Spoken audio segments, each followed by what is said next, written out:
acho que a gente vai ter condições aqui de poder ter mais alguns elementos para entender a importância dos fatores morais na gênese, né, das dificuldades que nós temos sob o campo de vista principalmente da saúde mental e também sob o ponto de vista geral, porque os acometimentos que regem a nossa vida no presente, eles são a consequência das coisas que nós já vivemos em outras encarnações, e obviamente que nós não lembramos.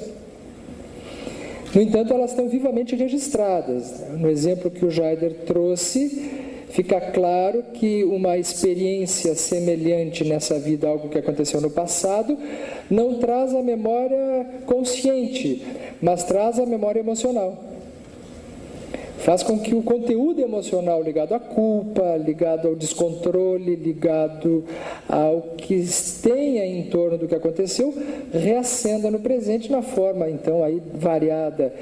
Nos transtornos mentais nós vemos muito isso. Às vezes um transtorno deriva para a esquizofrenia, às vezes para o transtorno obsessivo-compulsivo, às vezes para o transtorno do pânico, que nós vamos falar amanhã, é um dos temas. Mas, invariavelmente, nós vamos encontrar esse elemento da culpa. A culpa. A culpa, ela tem sido, na nossa história, uma verdadeira causadora de dificuldades, de problemas que nós enfrentamos depois. Talvez o grande desafio da nossa vida seja transformar a culpa em responsabilidade. Quando errou, sim, mas não entrar em remorso, em ruminação repetitiva e assumir a responsabilidade para logo a seguir fazer alguma coisa para corrigir o erro. Então essa parece ser uma diferença fundamental sob o ponto de vista emocional. Esse tema, ele está embasado inicialmente nas obras básicas e particularmente no Evangelho segundo o Espiritismo. Eu quero chamar a atenção de vocês para essa passagem do Evangelho que nos fala no capítulo 11, uma passagem do Espírito Lázaro, em que ele diz o seguinte: na sua origem o homem possui instintos, mais avançado e corrompido possui sensações, mais instruído e purificado possui sentimentos. No ponto mais delicado e evoluído dos seus sentimentos surge o amor. Me parece que neste parágrafo está contido todo o processo evolutivo, em resumo, da nossa trajetória. Quando ele diz que no início nós temos instintos, ele está falando no momento da evolução em que nós, já de forma mais primária, trilhamos como espíritos pelas experiências mais primitivas, propriamente dita. Porque o homem primitivo, ele herda diretamente dos animais as emoções básicas, né? O medo, a raiva, a tristeza. Os animais apresentam medo, os animais apresentam fúria, os animais apresentam tristeza. Então faz parte desta gravação ancestral esses instintos que, aliás, servem à nossa sobrevivência. Eles não são ruins. Ter raiva não é ruim, ter medo não é ruim, ter tristeza não é ruim. Um exemplo disso é que o medo, por exemplo, o medo ele é útil. Se vocês tiverem dúvida, experimentem atravessar essas avenidas tranquilas de Caxias do Sul sem olhar para o lado. O que faz a gente olhar para o lado? É o medo de ser atropelado. Então ele nos garante a sobrevivência. Se nós não tivéssemos medo, nós não sobreviveríamos. E por aí adiante. A própria agressividade tem uma função. O que nos faz sair da cama no inverno aqui no sul é uma certa agressividade, né? Nós temos que ter um ímpeto de agredere, de agir ao encontro de, né? Para conseguirmos enfrentar, termos o atrito, o aquecimento. Faz parte da natureza. Agora, quando é que isso se transforma em patologia? Quando isso domina a pessoa e sai de uma proporção que diríamos adequada. Certo? Então, no início o homem tem instintos. Enquanto o homem instintivo ele está num patamar evolutivo, dentro daquele padrão evolutivo, o instinto não é motivo de conflito. Porque ele agride para se defender ou defender a sua tribo.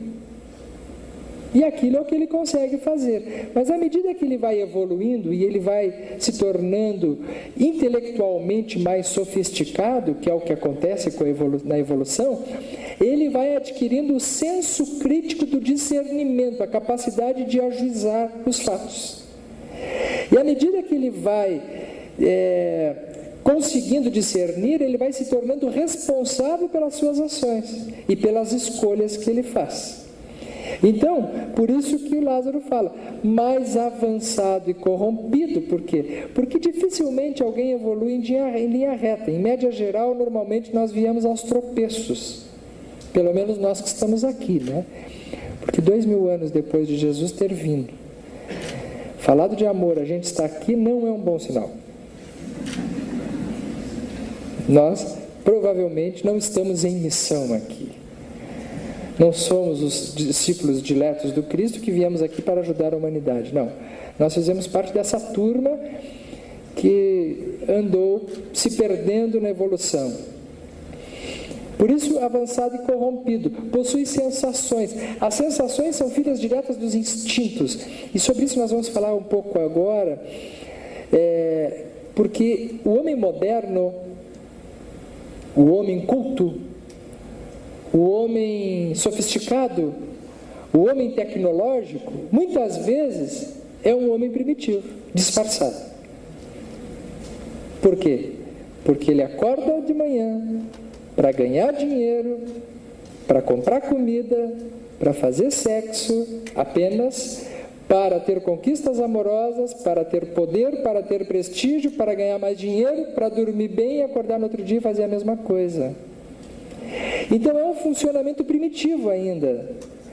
Quando ele encontra uma mulher, ele passa uma cantada e ela tem certeza que ele é a alma gêmea dela. Mas não é. Aquilo é uma estratégia, é uma jogada. Ele não pretende ficar com ela, senão apenas naquele momento da sedução, que vai durar no máximo 3 meses. Contem, para ver se não é isso, né? É o instinto regendo a vida da pessoa, agora avançada e corrompida, na forma de sensações. Mas quando ele avança para os sentimentos, né, ele se torna evoluído. E neste ponto surge o amor. É o indivíduo moral. É aquele que fez a luta interior para dominar as suas más inclinações e tentar se transformar numa pessoa melhor, através da sua reforma íntima. Esse é o conceito do indivíduo evoluído, né? Que é o que nós estamos, em via de regra, tentando fazer aqui. Sexta de noite, 10 da noite, tem que estar tentando fazer isso para estar aqui até esse momento. Porque senão ela veio para o lugar errado. Tem que tentar estar aqui para isso, né? Para tentar descobrir potenciais novos e com isso gerenciar melhor a sua vida. Baseado nisso, Allan Kardec também, já no primeiro livro seu, no Livro dos Espíritos, ele dedicou a terceira parte do Livro dos Espíritos para estabelecer o seu código de leis morais, aonde ele citou aquilo que estaria dentro da lei natural. A lei natural apresenta uma sequência de leis, que seriam as leis que regem a vida no nosso planeta, né? E aí então ele cita lei de adoração, lei do trabalho, lei de reprodução, de conservação, destruição, sociedade, progresso, igualdade, liberdade, justiça, amor e caridade e lei de perfeição moral. Esse trabalho, alguns anos atrás, me despertou a vontade de escrever um livro, que é uma obra que eu já escrevi já faz um tempo, que se chama Leis Morais e Saúde Mental. Porque me parece que Kardec, ao ter estudado isso aí, ele sintetiza o que nós precisamos ter para corrigir isso que o Jaider trouxe, que nós já carregamos de outras encarnações. Trouxe nas informações dele, que são os nossos deslizes morais. Assim como nós geramos doenças através de deslizes morais em outras encarnações, nós vamos gerar saúde corrigindo esses mesmos aspectos morais. Então, a grande novidade é que moralidade faz bem para a saúde. Isso ainda não está na academia, isso ainda não está no curso de medicina, mas já estamos começando a descobrir que pessoas espiritualizadas, elas têm índices mais satisfatórios de saúde, inclusive de saúde emocional e mental. Falamos de depressão, ansiedade, índices de internação, número de uso de medicamentos, etc, etc, etc, menor consumo de álcool, menor consumo de drogas, maior qualidade de vida, melhor sensação de felicidade. Já é alguma coisa. Significa que espiritualização faz bem para a saúde. Sim, atividade física, mas também espiritualidade. Isso é mais novo, isso ainda não se consolidou ainda, mas é o trabalho das AMES. Esse é o nosso trabalho. Essa é a nossa bandeira de luta. É mostrarmos, encontrarmos dados, elementos em que isso se confirme. Muito bem.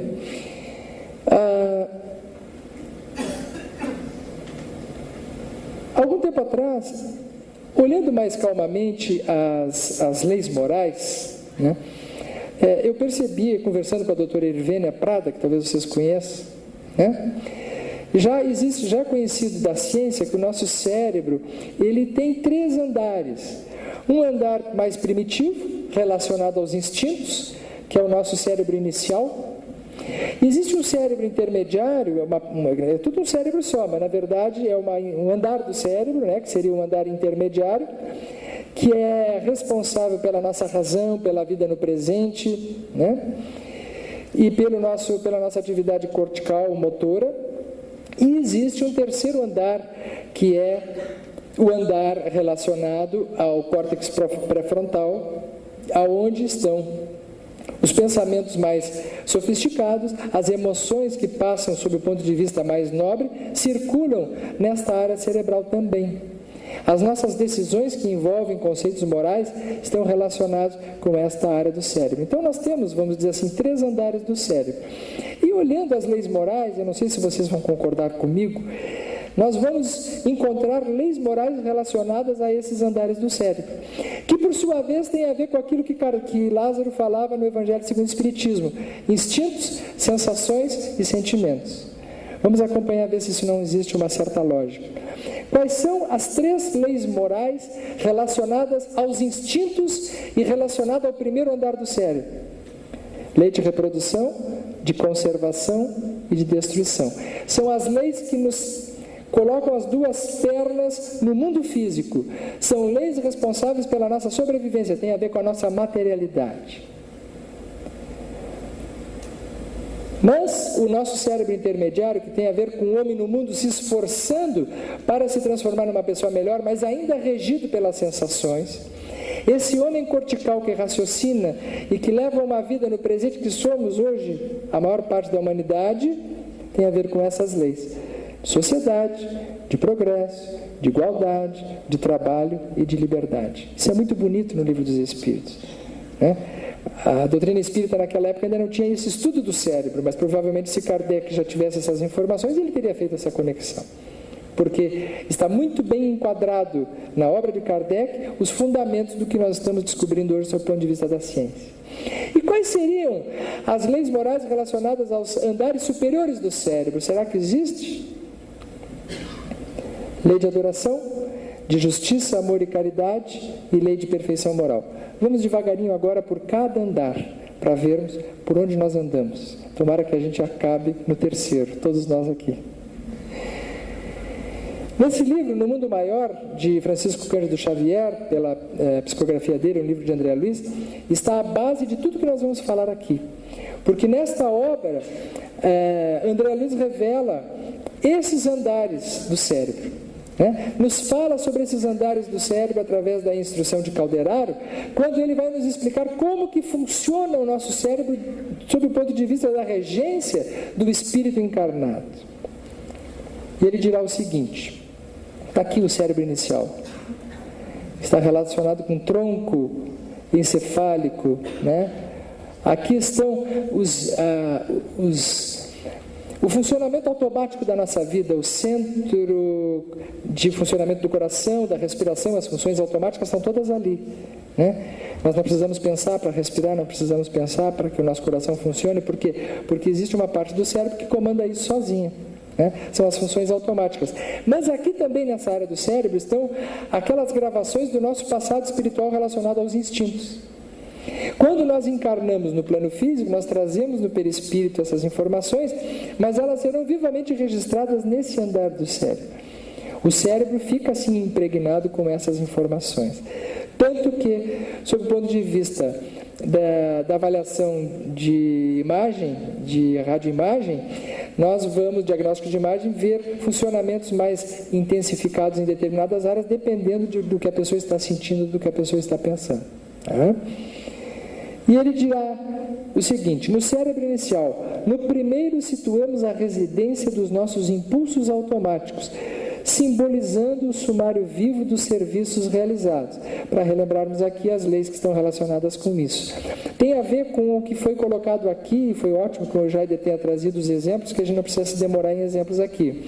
Das situações em que, movidas por instintos, as pessoas, em outras encarnações, acabam gravando em suas vidas, né, os registros morais que serão ocasionadores das doenças e dos transtornos futuros. Então, nessa zona de impulsos automáticos está o inventário das nossas encarnações anteriores, sob o ponto de vista inconsciente. Nós não lembramos, mas ele está gravado ali. Isso é o que a ciência se debruça hoje e diz assim: isso aqui é bagagem genética. E é. Porque a genética, ela obedece em parte àquilo que é herdado dos pais, mas a genética que realmente importa é a genética espiritual. É a que o espírito herda dele mesmo. Quando em determinados momentos alguns genes abrem, e aí então eclodem algumas patologias que estão relacionadas ao que ele precisa passar na vida atual. E está relacionado também com a história familiar. Neste livro, No Mundo Maior, existe uma história muito interessante. No capítulo 4, depois vocês leiam em casa, existe o caso Vicente. O caso Vicente é o seguinte: André Luiz estava estudando essas situações no plano espiritual quando se apresentou um ex-médico, um médico desencarnado chamado Vicente para ele e contou para ele a história, contou para André Luiz. E disse: eu fui médico na outra encarnação assim como tu. Porque o André Luiz estava chateado. O André Luiz estava meio aborrecido, porque ele tinha acabado de passar pela experiência, aquela que vocês devem ter visto no filme Nosso Lar, ou devem ter lido no livro, que quando ele veio no plano físico, ele encontrou a esposa dele que tinha casado de novo. E ele estava meio assim, aborrecido, porque sentiu que a memória dele não tinha sido guardada, ele estava se sentindo de esquerda, né? E estava se achando mal. E aí o Vicente disse para ele: não, mas a tua história, André, não é uma história triste, a história que eu vou te contar é a minha. Como a gente fica feliz quando tem uma história mais triste que a nossa, né? Vocês já repararam? Ser humano, nós temos uma assim. Quando a gente não consegue se sentir feliz por alguma coisa boa que acontece, preste atenção, a gente fica consolado e conformado quando a gente ouve que alguém está sofrendo mais. Ah, bom, pelo menos tem alguém que está pior do que eu. O ser humano é assim, nós somos assim, filho dos instintos, das sensações. Ainda não evoluímos para andares superiores. O Vicente chegou para ele e disse assim: olha, eu me formei médico aos 25 anos de idade. Muito feliz, encontrei a Rosalinda. Eles dão esses nomes nos livros, obviamente, que é para desviar dos nomes das pessoas, né, e evitar processos e tal, porque ninguém dá nome para uma filha de Rosalinda, Eleutério, e nomes assim, né? O André Luiz então chama Segismundo. Se tiver alguém aí, desculpa. Mas pode ser espírita, né? Então ter recebido em homenagem ao André Luiz. Então o Vicente, ele casou com a Rosalinda. Ele estava feliz da vida, porque ele era apaixonado por ela era apaixonada por ele, estava tudo muito bem. Ele se formou em medicina, resolveu não exercer a clínica. Abriu um laboratório e começou a trabalhar com o laboratório, com exames. E ela trabalhando junto com ele. E ele trabalhando e ela trabalhando, passavam um dia inteiro juntos e depois chegavam em casa tarde da noite, e a vida foi passando até que um dia o irmão do Vicente, o Eleutério, um advogado, foi morar com ele. Ou foi morar num hotel na cidade, mas passava o dia na casa dele. E para fazer as honras de anfitriã, a esposa do Vicente começou a acompanhar o cunhado, que estava desocupado, em passeios. O Vicente não ia almoçar em casa, então eles almoçavam juntos. Aí eles iam em algumas peças de teatro. Porque o Vicente também nunca tinha tempo também de sair com a mulher. Sabe como é? Sabe como é que é médico? Pois é. Aí eu trouxe a minha esposa na viagem. Vá lá, né? Vá saber, né? O Vicente não fez isso. Ele deixou, ia trabalhando, era o irmão dele que estava em casa. E a mulher dele, apaixonada por ele, né? Afinal, quem ama não trai. Muito bem. Amor humano, o que a gente chama de amor, está longe de ser o amor que a gente quer, né? É um amor muito mais ainda que obedece à ordem das sensações e dos instintos do que o amor que Jesus nos falou. E ela começou a sair com o cunhado, e se apaixonou pelo cunhado. E eles se envolveram e ficaram com um problema. Porque eles queriam ficar juntos, mas eles tinham que se livrar do Vicente. E o ser humano ainda tem, ainda aos dias de hoje, a ilusão de que ele consegue fazer alguma coisa escondida sem que ninguém saiba.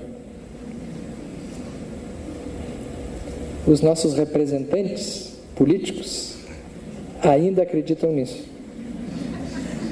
de que podem fazer e não ser descobertos. E a maior parte dos seres humanos em toda a história da humanidade sempre pensou assim, achando que pode enganar. Desde que ninguém veja, não tem como provar, está tudo bem. E é então que Eleutério e Rosalinda, que não podiam assumir o relacionamento em público, porque seria um escândalo, resolvem eliminar o Vicente. Eleutério convenceu Rosalinda de que, trabalhando no laboratório, ela teria muita facilidade de formular algum tipo de cultura bacteriana grave para inocular o Vicente. Certa feita, o Vicente estava com uma ferida no nariz, um pouco sangrante, e ela, aproveitando que ele estava dormindo profundamente, ela pingou uma gota daquela cultura bacteriana e ele desenvolveu uma septicemia a partir dali. E conta Vicente, relatando para André Luiz, que ele ainda lembra do olhar dos dois à beira do leito dele, ele então já agonizando, e triste por ter que deixar a sua esposa e o seu irmão. E ele via no olhar dos dois o desespero, e ele achava que era porque estavam tristes, porque ele estava morrendo sem poder fazer nada. Quando então ele desencarna, e ao desencarnar, chegando no plano espiritual, ele descobre que ele foi assassinado pela sua esposa e pelo seu irmão. André Luiz, então já recuperado do aborrecimento dele, se recompondo, e ele diz, mas Vicente, isso vai ficar assim? O que você está sentindo?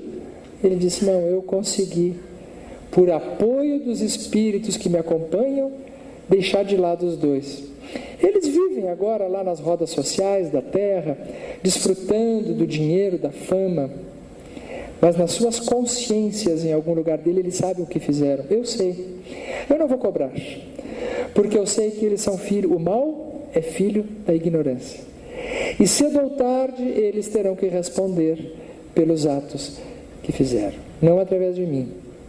E ele conseguiu perdoar. André Luiz fica muito movido, muito tocado por aquele exemplo de amor e de superação e de nobreza de alma, e vai adiante nos seus estudos. Me chamou muita atenção esse caso, porque Paulo de Tarso já dizia que nós somos rodeados por uma nuvem de testemunhas. Tenho certeza que tudo que nós fizemos, tudo que nós pensamos, muitos estão assistindo, muitos estão vendo. E isso fará com que a consciência continuará funcionando em níveis mais avançados, na medida em que vamos evoluindo e que vamos convivendo na sociedade, no mundo onde nós estamos. Essas memórias, elas ficam registradas na forma de fortes emoções e tendências. Obviamente que nem todo mundo que tem algum tipo de transtorno foi um assassino, né? Isso é uma via de entendimento de que a lei de causa e efeito nos traz esta compreensão.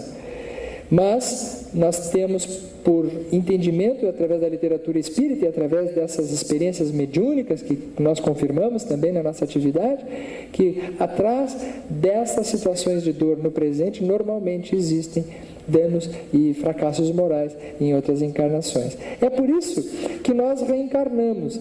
E através do nosso segundo andar do cérebro, nós temos o domicílio das nossas conquistas atuais, onde se erguem e se consolidam as qualidades nobres que estamos edificando. Então vejam só, não sei se já aconteceu com vocês, provavelmente sim. Quando nós estamos trabalhando para nos melhorar, o que acontece na vida da gente? Surgem dificuldades, surgem grandes barreiras, surgem impedimentos, surgem forças que se opõem para que a gente consiga. Eu sempre achei muito bonita aquela passagem de Jesus quando ele diz assim: pensais que eu tenha vindo trazer a paz ao mundo? Né? Eu não vim trazer a paz, eu vim trazer a espada, eu vim trazer a divisão. Onde houver 2 ou mais reunidos dentro de uma casa, uns estarão contra os outros, 2 contra 3, 3 contra 2, o filho contra o pai, o irmão contra a irmã, a nora contra a sogra, que não é difícil, né? Enfim.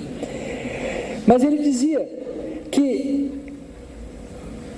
eu não vim trazer a paz, eu vim trazer a espada. Sempre me chamou muita atenção, por que Jesus diz isso, né? Porque de fato, para nós desenvolvermos a paz, nós precisamos travar uma luta. E a espada é o símbolo da luta. O indivíduo corajoso é aquele que usa essa espada para brigar dentro de si. Como? Erradicando as tendências anteriores. Se eu tenho ímpeto de roubar, eu uso a espada. Eu corto, eu não roubo. Se eu tenho ímpeto de mentir, eu uso a espada. Eu corto, eu não minto. Se ninguém estiver olhando e eu tiver vontade de fazer alguma coisa que não é lícita, eu uso a espada, eu corto. Porque este trabalho está acontecendo no domicílio das conquistas atuais, está fortemente radicando no nosso cérebro novas experiências sob o ponto de vista moral, que vão corrigindo a pouco e pouco as anteriores. É por isso que uma pessoa que esteja fazendo um tratamento médico, que esteja fazendo uma terapia convencional, mas que ela alie a terapêutica espiritual e o esforço em se melhorar, ele avança mais rápido. As pessoas que nós atendemos, o Jaider pode nos confirmar, amanhã nós vamos seguir conversando sobre isso, ele pode falar isso. O paciente espiritualizado, o paciente que se envolve efetivamente, quando a gente fala de espiritualidade, nós não estamos falando da espiritualidade da pessoa, aquela que vai numa igreja ou que vai no centro espírita e que negocia com Deus, porque hoje pegou moda isso aí, né? A pessoa vai numa determinada igreja, ela paga tanto e Jesus Cristo resolve os problemas materiais para ela. É um negócio, isso não é uma religião, né? E nós temos que cuidar do nosso meio para não instituir isso aí também, porque muitas vezes a gente cria condicionamentos. Se eu resolver minha obsessão, se eu resolver o meu problema espiritual, se eu resolver aí eu fico, aí eu trabalho. Não, o Espiritismo ajuda nisso também, mas não é para isso. É para nós conquistarmos a nós mesmos e através disso nós fazemos frente às nossas mazelas, mas às vezes uma conquista espiritual, ela pode gerar uma doença, desde que essa doença seja um instrumento para a pessoa evoluir mais. Muitas vezes a pessoa desenvolve um sintoma, e aquele sintoma pode ser um sintoma necessário para o indivíduo poder se transformar numa pessoa melhor. O Jaider falou aqui agora há pouco, quando uma doença cura uma pessoa, existem doenças que são formas de tratamento. E existem tratamentos que são formas de doença. Todas as vezes que nós estamos cuidando apenas do exterior e apenas do superficial, nós estamos nos equivocando novamente no âmbito da evolução. Então, esse trabalho interno que a doutrina espírita nos convida, que é o da reforma moral, o conceito de espírita qual é? Reconhece-se o verdadeiro espírita pela sua transformação moral e pelos esforços que faz para dominar as suas más inclinações. Eu geralmente me encaixo nesse segundo ponto só. No primeiro, a reforma moral ainda não deu. Mas no segundo, todo mundo pode ser espírita, porque pelo esforço que a gente faz, nós nos credenciamos a novas sintonias. Muitas vezes a mudança não aconteceu, mas o esforço pela mudança já credencia o indivíduo para novas sintonias. Porque aqui, nesse âmbito, nessa atividade, quando nós estamos trabalhando para o bem, nós estamos criando novas frequências vibratórias, nós estamos criando novas sintonias e estamos fazendo frente às nossas antigas tendências, às nossas antigas mazelas. Mas, quando nós caminhamos mais um pouco, André Luiz irá nos falar no cérebro frontal. No terceiro andar, que temos a casa das noções superiores, indicando as eminências que nos cumpre atingir. Quais são as leis morais que estão aqui? Lei de adoração, lei de justiça, amor e caridade, lei de perfeição moral. Por que só o esforço não é suficiente? Por quê? Porque existem situações na vida da gente que sozinhos nós não conseguimos resolver. Existem situações que nos ultrapassam a nossa capacidade. Não fosse assim, Jesus não teria dito orai e vigiai. Teria dito apenas vigiai. Façam a sua parte, porque o resto todo acontece ao natural. Tem muita gente que diz isso, né? Basta ser bom. Não basta ser bom. É preciso orar também, porque na oração, no exercício mental pela espiritualidade, na evocação, nós fizemos saltos além do nosso tamanho. Nós solicitamos a sintonia daqueles que podem mais do que nós. Ou vocês duvidam que a gente, em muitos momentos da nossa vida, nós não precisamos de ajuda além da nossa capacidade? Sim, uma mãe perde um filho, ela consegue sozinha? Alguém que sofreu um estupro, consegue sozinho? Alguém que tem uma pessoa que foi assassinada, consegue perdoar sozinho? Dificilmente. Ah, mas ela é espírita, não consegue. Porque é da humanidade, é da herança dos instintos o revide. É da herança dos instintos a consanguinidade, a não aceitação, isso é humano. O que nos pode nos credenciar a ir além da humanidade é a nossa espiritualização. Quando nós atraímos os anjos, e quando falamos anjos, falamos em espíritos superiores. Porque todas as vezes que nós fazemos coisas de ordem superior, nós somos em parte nós, mas algo além de nós está junto conosco naquele momento. Assim como em toda doença mental existem obsessores, e eu assino embaixo nisso que o Jaider falou, de fato existem, em variadas gradações. Em todo o trabalho de espiritualização e de bondade, existem espíritos superiores trabalhando junto. Nesse momento que nós estamos falando, aqui, não existe só o palestrante. Existe um conjunto de espíritos que estão escolhendo as melhores palavras, os melhores raciocínios, quem sabe para quem está sentado aí, no final da palestra dizer assim, foi para mim que ele falou. Não, eu não sabia, não é o palestrante que escolhe isso, mas provavelmente alguém que trabalhou para que vocês viessem aqui, para que vocês às 10h20 da noite permanecessem aqui, para mostrar que nós não estamos sozinhos, para mostrar que nós não estamos abandonados, para nos dizer que nós somos amados, mas nós precisamos evocar, nós precisamos religar, nós precisamos conectar, nós precisamos bater para se abrir, chamar para sermos ouvidos, buscar para acharmos. Porque se nós não fizermos esse trabalho interno na direção do alto, nós não abrimos as portas e as sintonias para eles poderem nos ajudar. É assim que, na combinação das práticas espirituais, com o trabalho interno, do amor, da caridade, da perfeição, do esforço para nos transformarmos em pessoas melhores, nós vamos nos credenciando a pouco e pouco a avançarmos em sintonias melhores. Esse foi o exemplo dos grandes homens e mulheres da humanidade que nos deixaram o legado das suas obras e dos seus esforços.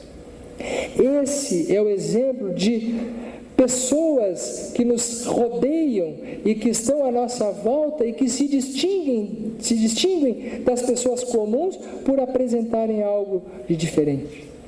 Como é bom quando nós temos a possibilidade de encontrar ambientes aonde se reúnem pessoas que estão fazendo essas mesmas coisas, tendo essas mesmas práticas, procurando atingir os mesmos objetivos. Por exemplo, uma casa espírita, por exemplo, aonde é em parte hospital, aonde é em parte escola, aonde é em parte um laboratório, aonde é em parte um educandário, uma área de assistência social, aonde é um apoio à família, aonde é uma orientação à infância, aonde é um acolhimento ao idoso, aonde há um trabalho de saneamento mental.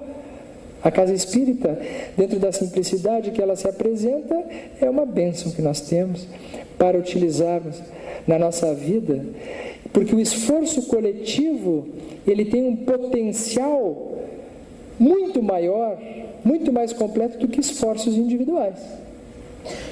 Quando nós trabalhamos em grupo, quando nós trabalhamos em rede, nós atingimos condições muito mais amplas do que quando nós estamos isolados, quando nós estamos solitários. E aí, neste campo, neste andar superior, nós temos um chakra, um centro de força que regula todos os outros, que é o coronário, que se acende, que é o que abre a sintonia e a espiritualidade superior.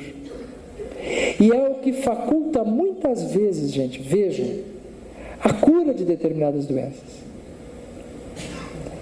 Nós nunca temos como saber quando uma doença ou quando um transtorno tem já a permissão de se curar, de se esgotar nessa existência.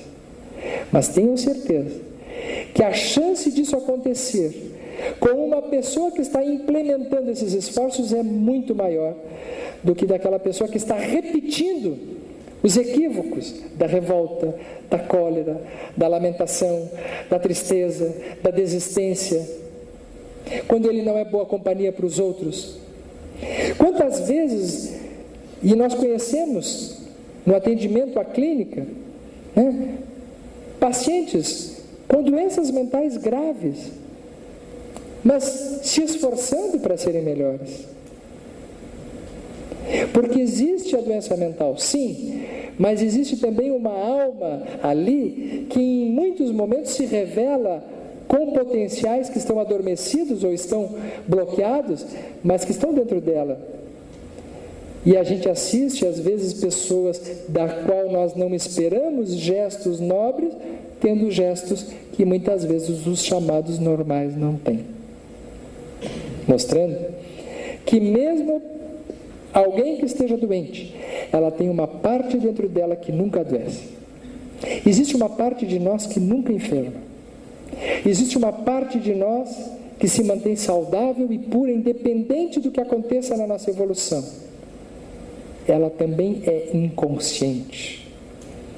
mas é aquela parte que Jesus já dizia: o reino de Deus está dentro de vós. No livro dos Espíritos, onde está gravada a lei de Deus? Na Bíblia? No Alcorão?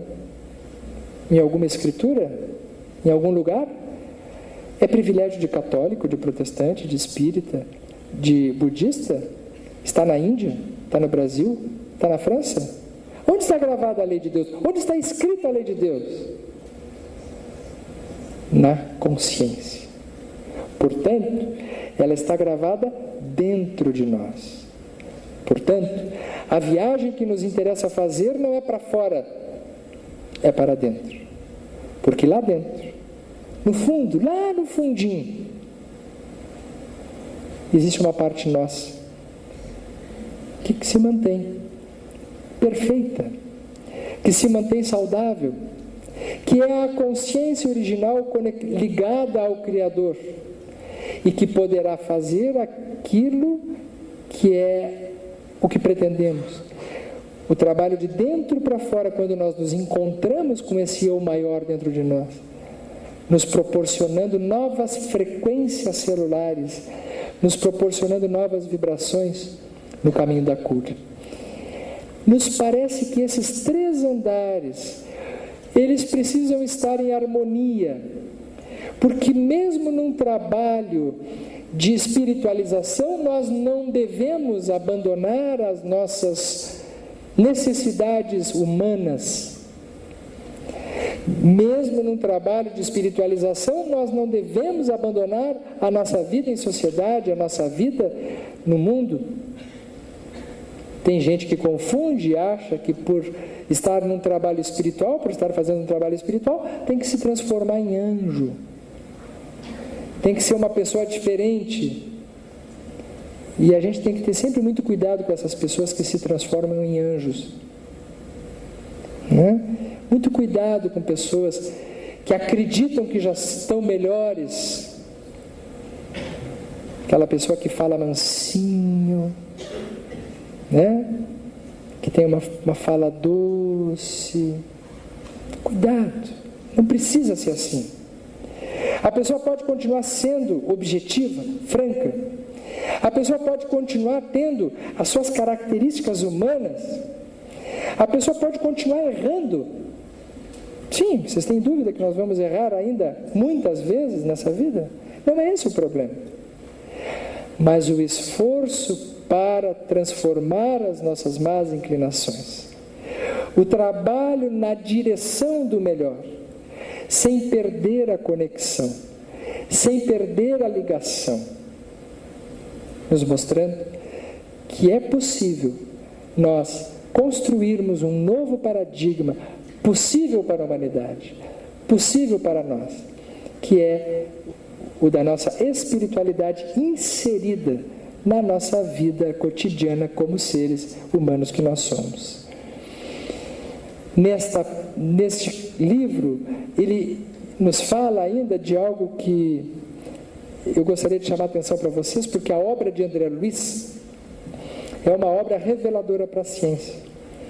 O André Luiz começou a escrever nos anos 40, em 47, 48. Ele trouxe obras aonde ele revelou coisas que a ciência recém agora está começando a descobrir e a confirmar. A verdade é que Chico Xavier, na sua psicografia, antecipou a ciência em mais de 50 anos.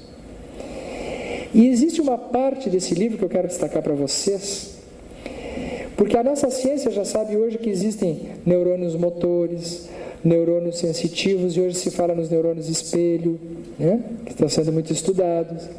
Mas olha o que André Luiz, o que Calderaro diz para André Luiz nessa parte. Há neurônios sensitivos, motores, intermediários e reflexos. Existem os que recebem as sensações exteriores e os que recolhem as impressões da consciência. Nunca se falou nisso ainda, de que possivelmente existam neurônios capazes de identificar a consciência, as atitudes morais, Por que uma pessoa, quando faz algo errado, ela adoece, mesmo que ninguém esteja condenando ela, mesmo que ninguém esteja culpando, porque o reino de Deus está gravado dentro dela. As leis de Deus estão gravadas na consciência, e possivelmente existam estruturas celulares nervosas que sejam capazes de registrar as impressões da consciência. Isto é um desafio. Quem sabe a gente volta em Caxias do Sul nos próximos anos e possa dizer um dia aqui: olha aqui, saiu uma reportagem, saiu uma publicação numa revista científica, os cientistas estão falando que existem neurônios capazes de captar a consciência. Aí a gente vai bater palmas mais uma vez para Chico Xavier e para André Luiz, porque disso aqui ainda não se falou. A medicina humana será muito diferente no futuro. Quando a ciência puder compreender a extensão e complexidade dos fatores mentais no campo das moléstias do corpo físico. Muito raramente não se encontram as afecções diretamente relacionadas com o psiquismo. Se encontram, esse não está sobrando. Todos os órgãos são subordinados à ascendência moral. O médico do porvir conhecerá semelhantes verdades e não circunscreverá sua ação profissional ao simples fornecimento de indicações técnicas, dirigindo-se muito mais nos trabalhos curativos às providências espirituais, onde o amor cristão represente o maior papel. Todos os órgãos são subordinados à ascendência moral. Ele já havia dito isso, que se o nosso olhar for bom, todo o nosso corpo será bom. Se o nosso olhar tiver luz, todo o corpo se iluminará. Jesus falava nisso. A verdade é que Jesus conhecia, e não podia explicar ainda, obviamente, a sua época, mas ele nos deu a indicação de um grande tesouro que está dentro de nós. E Allan Kardec nos forneceu o mapa para nós conseguirmos chegar nesse tesouro. Nós temos tido grandes exemplos de seres humanos que já fizeram grandes coisas pela humanidade e seguindo os passos desse mestre. Mas nós queremos, para encerrar agora, homenagear uma pessoa que nos é muito cara e que foi capaz de construir um trabalho gigantesco que este ano completa 20 anos de existência, que é a nossa doutora Marlene Nobre, que desencarnou agora no mês de janeiro deste ano. Neste ano nós estamos completando 20 anos de AME Brasil. E esta mulher, que tem nobre no nome também, e nobre na alma, ela nos conta uma história muito bonita. Que há muitos anos, quando ela já é espírita, obviamente, e médium da casa espírita, e amiga de Chico Xavier, ela estava ainda vivendo com o seu marido, e você sabe quem foi o marido da doutora Marlene, que foi o doutor Freitas Nobre, um dos grandes políticos do Brasil, um dos que possivelmente teria sido candidato à presidência da República, porque da geração de Ulisses Guimarães, juntamente com o Dr. Freitas Nobre, né, um dos constituintes, ele foi uma alma que acompanhou a doutora Marlene até determinado ponto e ele desencarnou há muitos anos atrás, subitamente. E a doutora Marlene ficou muito triste, que é natural. Passados 15 dias, certa feita ela acorda de manhã e ela enxerga a figura de um homem de barba e com o olhar, com seus olhos claros, e ela identifica imediatamente a presença augusta do Dr. Bezerra de Menezes. Dr. Bezerra, a que devo a honra dessa presença junto a mim nesse momento? E ele diz: Você está triste, Marlene? Ela disse: sim, eu estou muito triste, porque o Freitas acaba de desencarnar faz 15 dias. E o Dr. Bezerra disse para ela: eu respeito muito a tua dor, mas eu venho te fazer uma proposta, porque é preciso realizar um grande trabalho e esse trabalho precisa ser feito já. Ela diz: mas eu nesse momento eu não me encontro em condições de poder realizar alguma coisa porque eu não tenho forças. E ele olha para ela e diz assim: então eu quero te mostrar algumas coisas. E ele abre um painel na frente dela, aonde ele começa a mostrar para ela algumas existências anteriores dela, a começar lá pelo século XV, XVI, quando ela se envolveu em situações que foram bastante comprometedoras para ela. E à medida que ela ia assistindo aqueles deslizes que ela havia cometido, Dr. Bezerra olha para ela e diz: o Mestre Jesus está te mandando uma oportunidade nesse momento para que tu possas corrigir todas essas situações que ficaram pendentes. Não é uma boa notícia, Marlene? E aí ela olha para ele e diz assim: eu estou pronta. O que tu queres que eu faça? E ela constrói ali a Associação Médico Espírita do Brasil, que esse ano completa 20 anos. Estaremos comemorando no Medinesp, em Goiânia, com mais de 100 profissionais espíritas, médicos, fazendo palestras, com palestrantes do mundo, e já sem a presença física dela, mas com certeza com a presença espiritual. Este que é um trabalho gigantesco em rede, que ela desenvolve ainda hoje, agora então, com muito mais eficiência, ao lado do Dr. Bezerra, do plano espiritual, nos deixando esta grande mensagem de como nós somos capazes de superar momentos difíceis e como o trabalho e a dedicação superior são os instrumentos que nós necessitamos para sermos maiores do que nós mesmos nos momentos difíceis. Senhor, o que queres que eu faça? Tomara que a gente possa seguir esse exemplo. Uma boa noite. Muito obrigado pela atenção.